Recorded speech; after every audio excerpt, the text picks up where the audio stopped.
Did you get a lot of that after Saturday Night Live? A lot of kooky liberals coming your way? That, Yeah, it's a good transition. that monologue was great, by the way. Yeah. Well, I got a lot of blowback, as I Yeah. knew I would, you know, Yeah. because Because he told the truth. well, yeah, it's just that you don't want to say anything negative about vaccines, which I didn't. What I was talking about in that monologue was really about profiteering. Yeah. Okay, so World War II, necessary. Everyone could say that was a necessary war. Let's say that this war on microbes was a necessary war, right?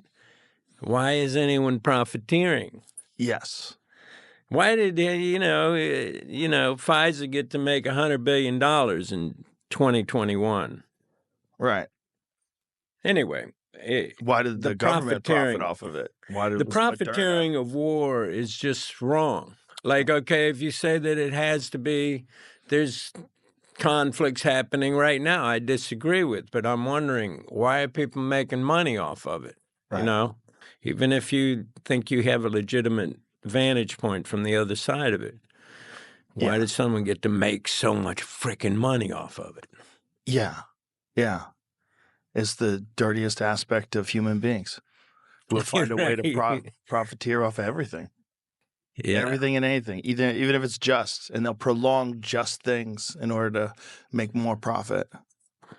Well, I mean, I'm sure you know that, Richard Nixon knew it was imperative that the war continue, the Vietnam War, back before he got elected, Yeah. He didn't want that to get settled. Yeah.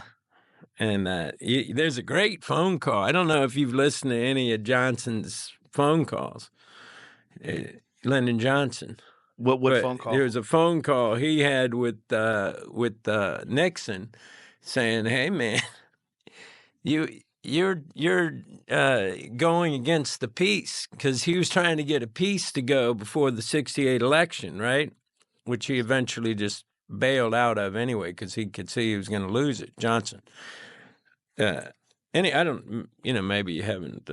No, I've never heard that conversation between Nixon and it's an incredible conversation, and Nixon's like, "Oh, I wouldn't do that. I would never, And of course, he was doing that. He was subverting the peace process, in the same way that they wanted to make sure Carter didn't get those,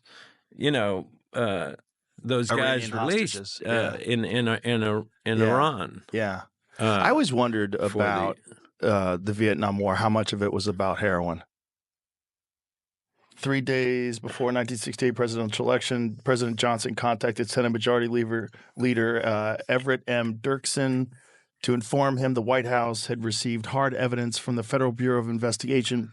The campaign of Republican presidential candidate Richard M. Dick Nixon was interfering with Johnson's effort to start peace talks to end the Vietnam War. In this call, Johnson referred to contacts between Nixon's campaign and South Vietnamese President Nguyen Van Thuy, I don't know how to say his name, urged that they thwart any such negotiations. Yeah. Yeah, and that did happen.